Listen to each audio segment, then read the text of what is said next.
Hello everyone! I'm Vivette Fernando. I'm part of Ministry of Health.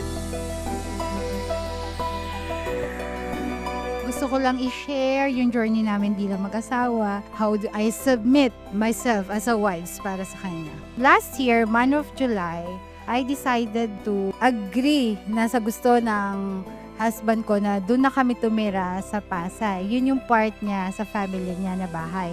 Paglipat namin, yun yung time, I think mga month of August, biglang nagsabi sa akin yung husband ko na mag-ready daw ako by March. Mawawalan na daw siya ng trabaho. Bakit? Ano nangyari? Ganon. It's because may mga changes sa management nila and the government kasi cover sila ng government. Pero nung time na yon, hindi ko yon tinanggap. Ako, kinakancel ko yon and sinabi ko yun sa kanya, sa husband ko, na hindi ka tatanggalin sa trabaho.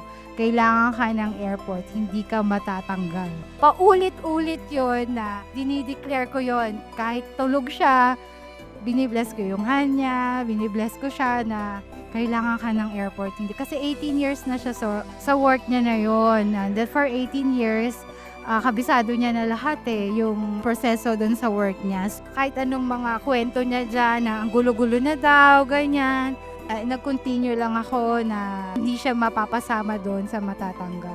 Ang pinaka-worst pa nga dito may matatanggal pero hindi sila babayaran. Parang nagiging hopeless na siya na ano nga mangyayari pag wala na siyang work, ganun. Hindi nag-effect sa akin yon na mag-alala o ano man. By faith talaga, yun talaga yung pinanghawakan ko Nilift up ko yun kay Lord na yung pag-agree ko, pag-submit ko to sa husband ko is may plan si Lord na mas maganda para sa family namin. Dito rin kasi yung time na may pinapagawa din si Lord dito sa area na to na mag-minister ako sa mga kids doon. Bible study ako sa mga kids doon. By agreeing din kay Lord, kaakibat na rin ito yung pag-submit ko kay husband ko.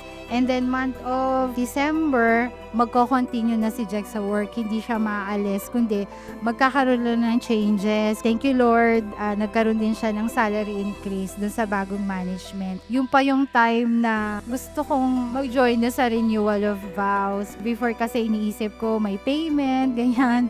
So sabi ko, instead na ibabayad ko, i-join ko doon, ibabayad ko na lang na yung mga bills. By faith, nag-register ako doon. Sabi ko nga, Lord, alam ko naman na gusto mo pa rin kami magkaroon ng gandang wedding. Like ito nga yung renewal of vows. And for me, ito yung renewing and everything, refreshing. And kumbaga, bagong namin bilang mag-asawa. Kinasal kami uli. Thank you Lord, naging maayos na siya sa work. Yung family namin, mas nagkaroon ng pagkakaisa and yung magpagmamahal namin bilang pamilya. Thank you, Wisdom Church of Manila.